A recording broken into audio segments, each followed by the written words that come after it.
अगर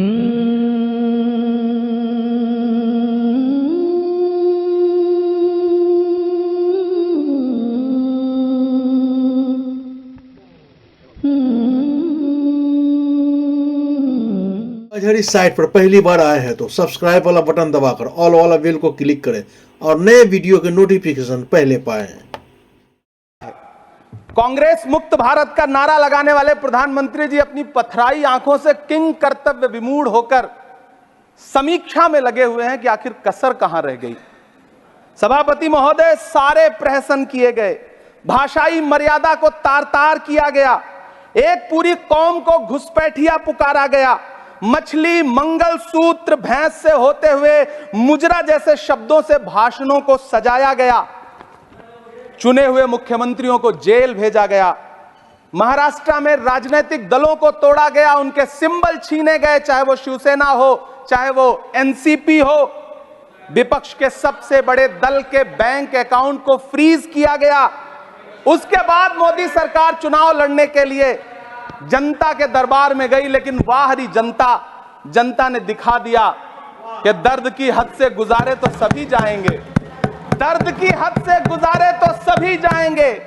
तैरे या डूबे किनारे तो सभी जाएंगे, कोई कितनी भी बुलंदी पे चला जाए मगर आसमानों से उतारे तो सभी जाएंगे। जनता ने दिखा दिया इस देश की।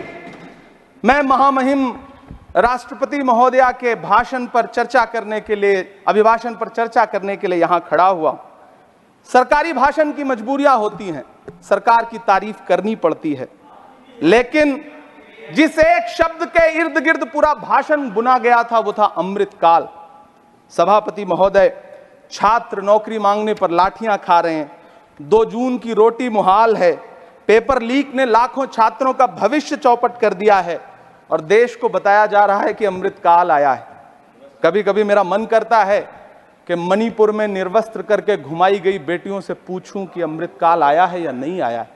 कभी कभी मेरा मन करता है सभापति महोदय कि देश के लिए ओलंपिक लाने वाली बेटियां जो इसी जंतर मंतर पर घसीटी गई, उनसे पूछूं कि अमृतकाल आया है कि नहीं आया है। कभी कभी मेरा मन करता है कि रात के 2 बजे बिना परिवार की मर्जी के हाथरस में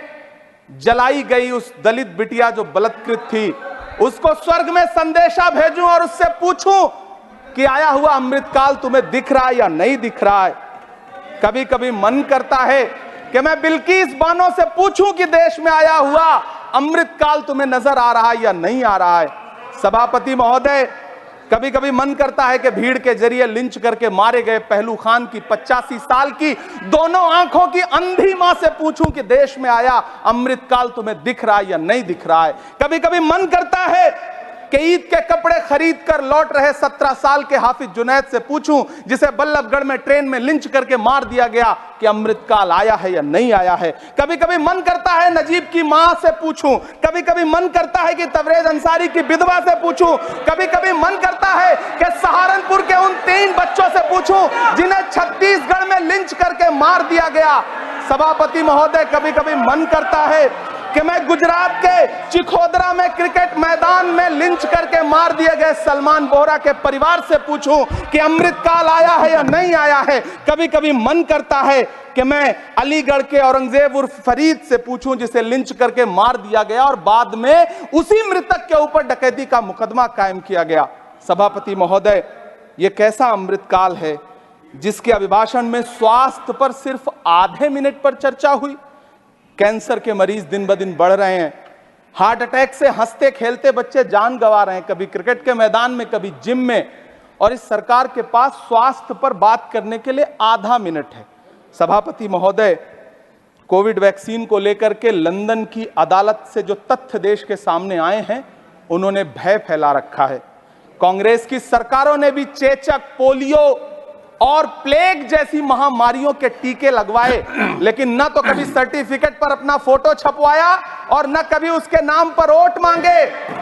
कांग्रेस की सरकारों ने यह किया है, लेकिन इन सरकारों ने क्या किया है, मोदी जी ने क्या किया है कि राजनीतिक दलों को तोड़ा और तोड़ करके चुनाव लड़े और चुनाव लड़ने के बाद भी आशातीत सफलता प्राप्त नहीं हुई है।